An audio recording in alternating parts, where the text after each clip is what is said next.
menyekolahkan anak-anak ke lembaga-lembaga di luar Ahlus Sunnah wal Jamaah itu hukumnya haram. Berarti nanti menyerahkan anaknya untuk menjadi pengikut aliran sesat. Saya pernah di Madura, di Sumeneb itu berdebat dengan Isur Ramli, yang itu tokoh NU itu. Saya pernah berdebat dengan dia. Saya itu diundang tanpa diberitahu, dijebak, disediakan video. Sampai sekarang nggak berani menyebarkan videonya, Pak. Nggak berani menyebarkan videonya, karena saya bantah semua tuduhan-tuduhan fitnah dia. Suka mengkafirkan, memang mudah mengkafirkan orang. Ada suatu program yang sudah mau mengajarkan kepada umat akidah yang benar dan sunnah yang sahihah, namun dituduh sebagai pendukung ajaran sesat, intoleran, wahabi, dan sebagainya. Sehingga program ini harus dihalang-halangi, bahkan kalau perlu ditutup atau dihilangkan. Hal ini semakin menguatkan asumsi kita ya, dengan beberapa komenan pedas dari para oknum-oknum mereka nih. Ya mulai dari cacian kepada personal, hinaan, tuangkan cairan timah ke mulutnya, intoleran, pemecah belah. Ya bahkan sampai ada oknum dari mereka ini yang mengatakan untuk apa?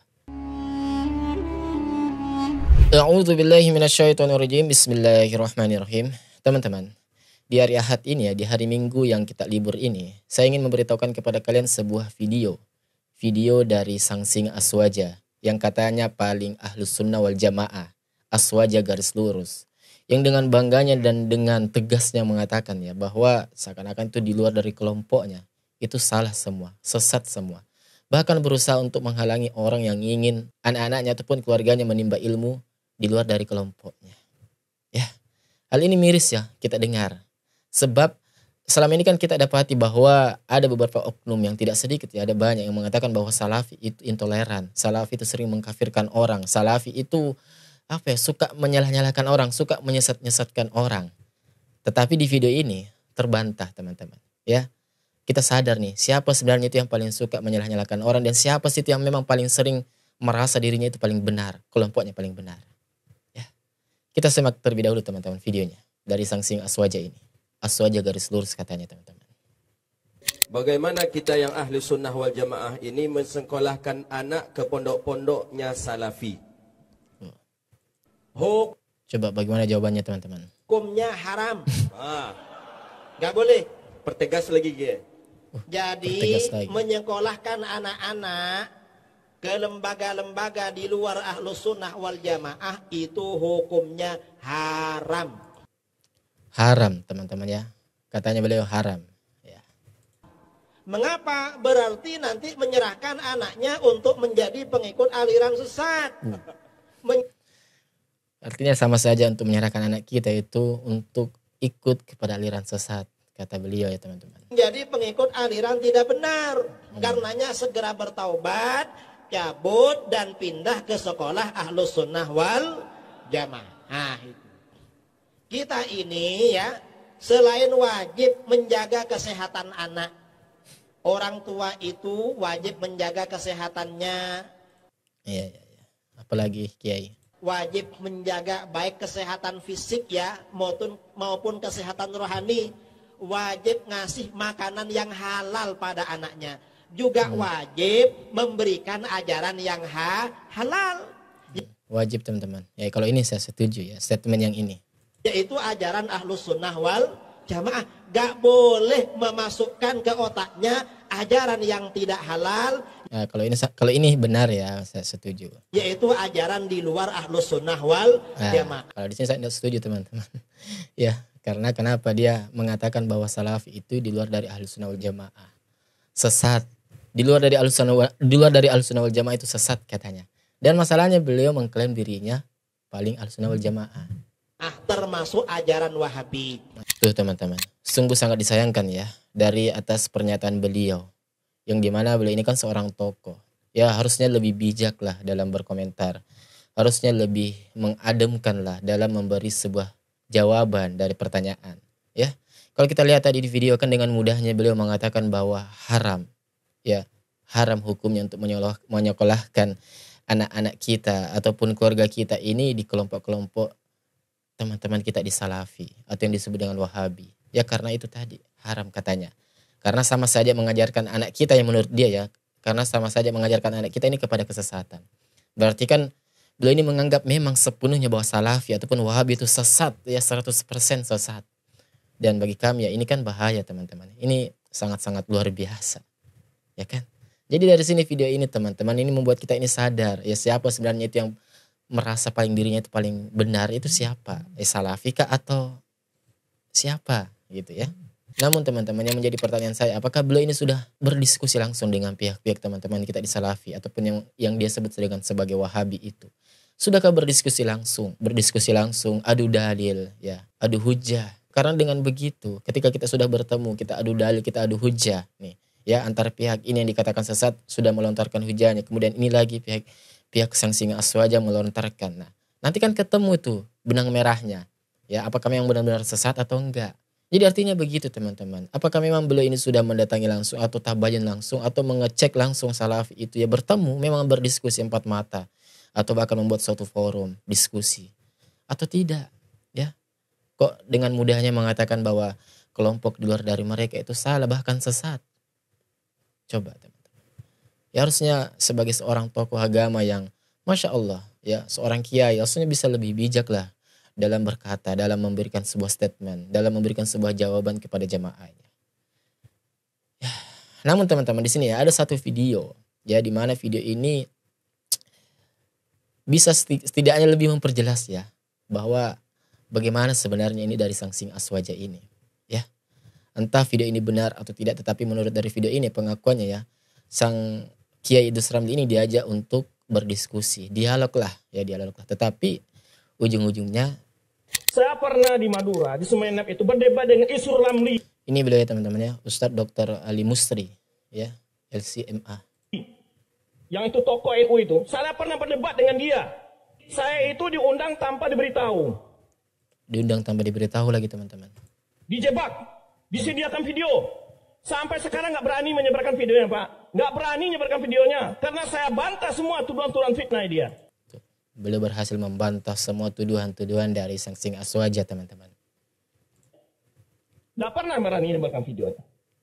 Tuduhan-tuduhan ini nggak ada bukti sebetulnya. Tuduhan-tuduhan itu tidak ada bukti teman-teman.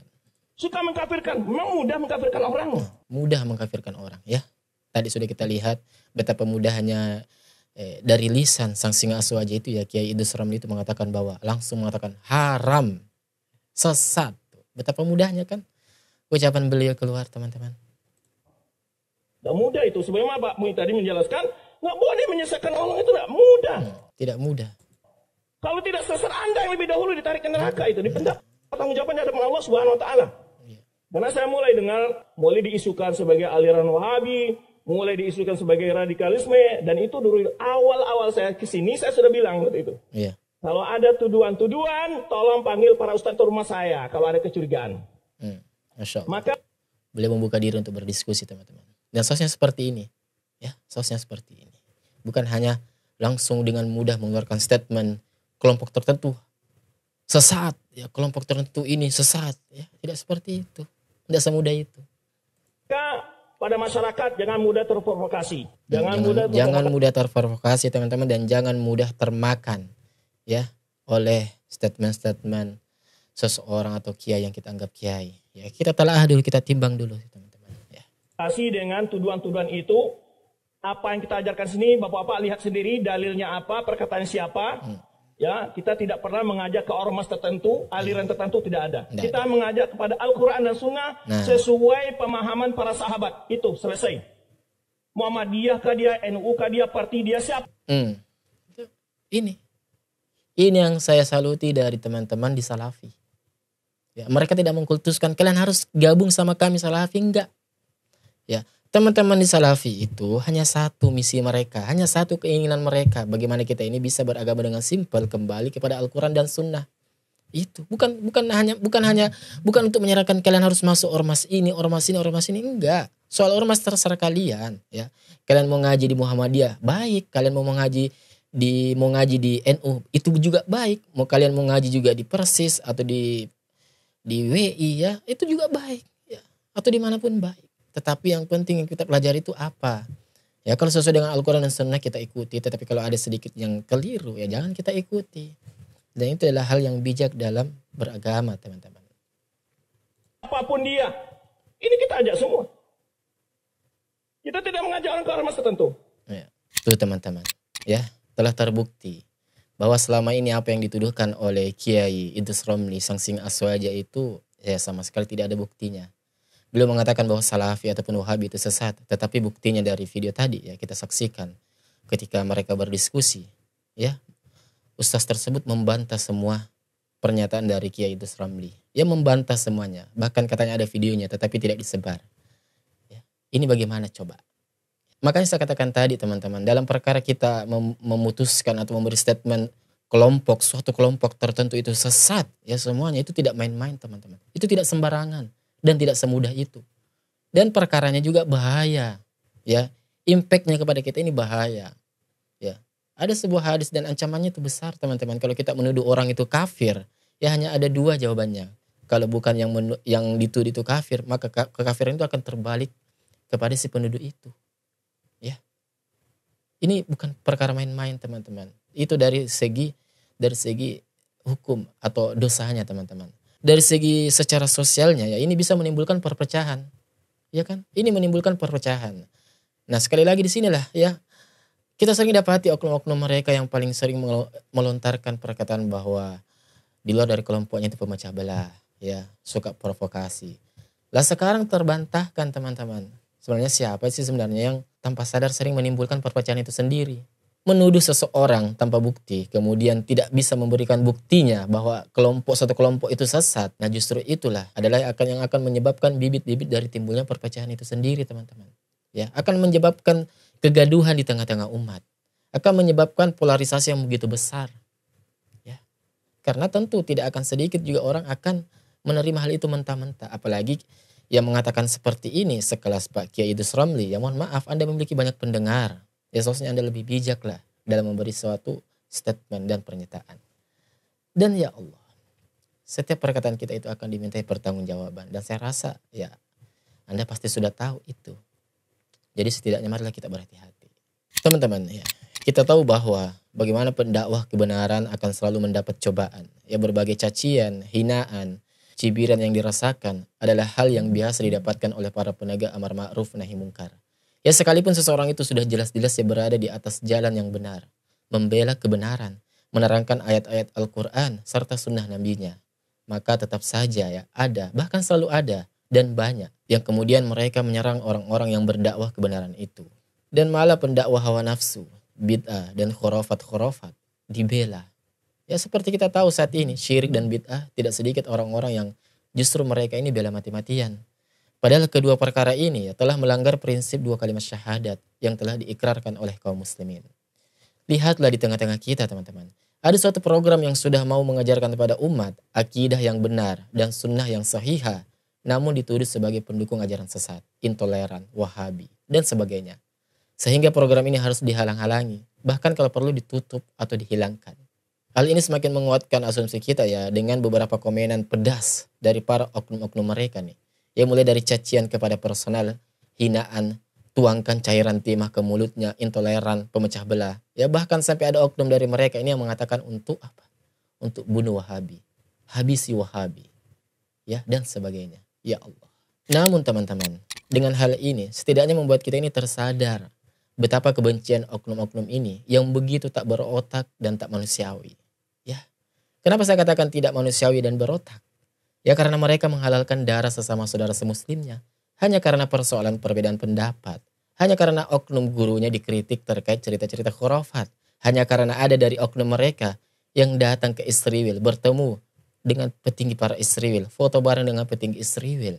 Yang kalau kita mau tarik dalam pandangan negara kita atau hukum undang-undang negara kita, hal ini tentu keliru. Ya menyelisih daripada konstitusi kita, negara kita. Bahkan Bapak pendiri bangsa kita ini, ya Bapak proklamator kita, dengan tegas dan jelas mengatakan, selama kemerdekaan tidak diserahkan kepada rakyat Palestina, ya maka selama itu di Indonesia berdiri paling depan menentang penjajahan Israel. Nah itu dari sisi kacamata negara atau hukum negara kita, atau pandangan dari sudut negara kita. Ya apalagi kalau sudut pandang dari agama kita, tentu juga itu adalah hal yang salah. Berkunjung ke sana dekat bahkan menjadi sahabat. Ya. Nah kita kritik nih. Ya, tetapi apa? Mereka tetap bahkan menjuluki orang-orang yang mengkritik oknum mereka itu dengan sebutan apa? Wahabi. Ya Wahabi katanya. Katanya bahkan pemecah belah umat, provokator, dan lain sebagainya. Ya, mereka tetap hanya teman-teman. Aneh kan? Bahkan tidak sampai di situ teman-teman. Ya, bahkan mereka ini tidak jarang dengan menyebut dengan kalimat-kalimat yang pedas. Cacian-cacian hinaan yang begitu-begitu sangat-sangat pedas. Ya, bahkan sampai ke tahap tingkatan apa? Ada yang dari mereka ini, oknum dari mereka ini mengatakan, bunuh saja Wahabi ini. Ya Allah, coba. Betapa bocahnya yang komen ini seperti ini. Berbeda dengan teman-teman kita di Salafi atau para teman-teman kita yang lain ya, ketika mereka ini diserang, ya dihina, maka mereka tidak balik menyerangnya dengan menyerang personalnya, mencibirnya, apalagi sampai ada kata-kata yang ingin membunuh atau menuangkan cairan timah panas di mulutnya. Ya, maaf teman-teman, saya ketawa ya. Komen ini begitu sangat menggelikan bagi saya ya. Ada komen itu di channel ini seperti itu. Ya, sangat menggelikan dan betapa bocahnya itu pikiran orang ini yang komen seperti ini. Ya Allah. Jadi sekali lagi ya, ini juga menjadi bukti teman-teman. Ya, bahwa teman-teman kita di Salafi, Muhammadiyah, Persis, dan lain-lain. Mereka ini semua sudah dewasa. Pikiran mereka ini matang dan bijak dalam menilai sesuatu hal. Ya. Teman-teman ya, pelaku syirik saat ini lebih parah daripada masa silam. Dahulu ya, orang-orang musyrik tahu bahwa mereka ini berseberangan dengan dakwah Nabi, dakwah Rasul. Namun saat ini, mereka mengklaim bahwa mereka lah ahlu tauhid. Paling ahlu sunnah wal jamaah sendiri. Dan merasa bahwa diri mereka lah yang hanya sejalan dengan ajaran Rasul. Sedangkan di luar dari kelompoknya salah semua. Ya, bahkan kan ada itu videonya yang viral mengatakan bahwa kelompok kita ini sudah agama ya, ogomo katanya. Ya, di luar dari kelompok kita ini salah, sesat, masuk neraka. Ya, ada itu videonya. Dan itu viral. Dan seperti biasa, sampai bertemu di video selanjutnya. Salam waras dan wassalamualaikum warahmatullahi wabarakatuh. Barakallahu fikum.